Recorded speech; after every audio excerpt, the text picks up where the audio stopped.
I have thought a lot about not only this subject, but endless debates that have been going on with increasing rapidity and complexity in Washington about the conflicts between rewarding creativity and spreading its benefits, about the need to give people an appropriate return on their ideas and the development of it and the presentation of it in film and music and any other area, and the need to give it as quickly as possible to the world.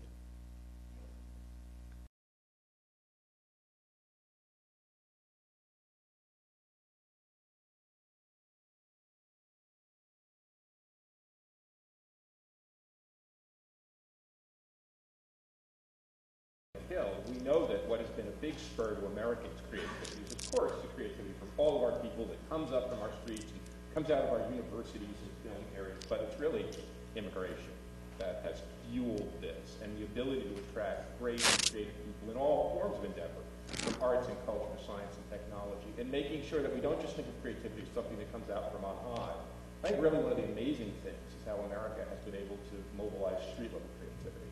You know, the whole thing that so many of our creative people were, didn't finish college. Many of them come from neighborhoods like New Orleans or parts of New York City or any of our great cities, Detroit. I think making direct investments, empowering our cities, and keeping our country open doors are the three things that we really do.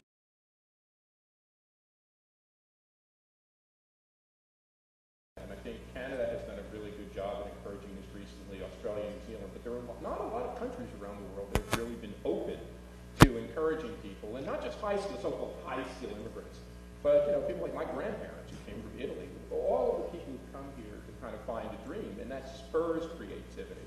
And I think government should remain open, not only invest in creativity, but keep our doors open to creativity around the world.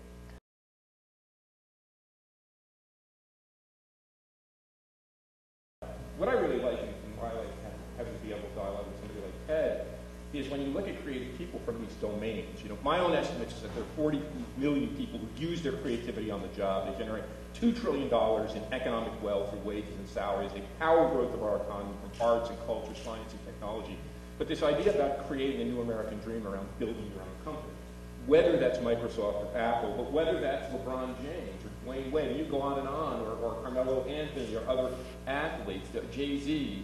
There's a young woman we just read about today who has a course in Harvard looking at creative people, but it's matching that creative skill, which I think everyone has, with the ability to make that an economic impact.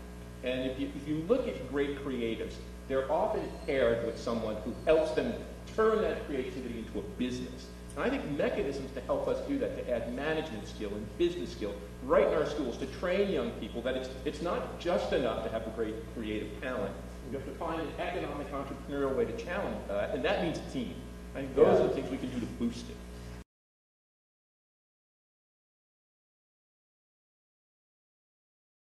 Steve Jobs is very creative. Wozniak is a great engineer, and if you have creativity without pairing it with the engineering. And when I asked Steve Jobs at the very end of his life, what is the thing you felt was the most creative thing you did? And I thought it might be the iPod, the iPhone, whatever. He said, no, it was creating Apple. Because creating a product or some new idea is pretty hard. But creating a team that will continually create those, that's the most creative thing you can do.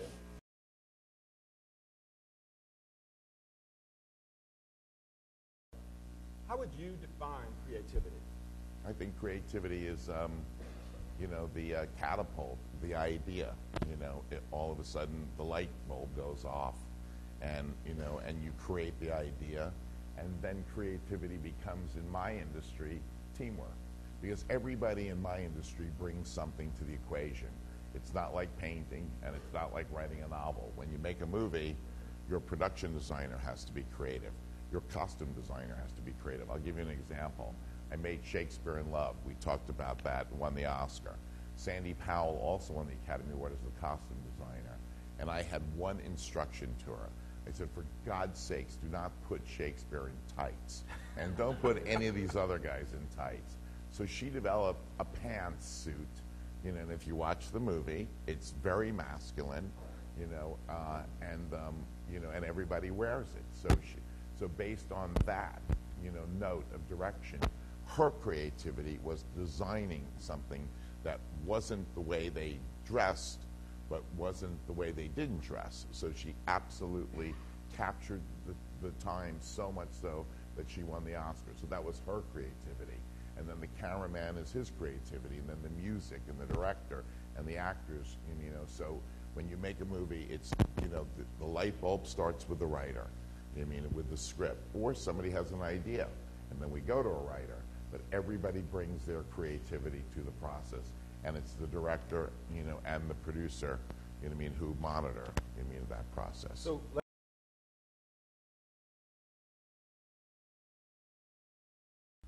So, we got a lot to learn, and the creators have to lead us there. But all of you who think of yourself as being part of the creative class, remember that in the end, how you're treated by the rest of the private economy, what you do to empower a vital citizen service sector, and how you relate to the government will be determined by a unique kind of creativity, the kind Wilson laws in his book, creative cooperation. So one thing that will not change, I think, is that the future will reward more richly those who are both creative and cooperative. And we're all going to have to be curious for our lifetimes, because none of us are going to know enough to make good decisions.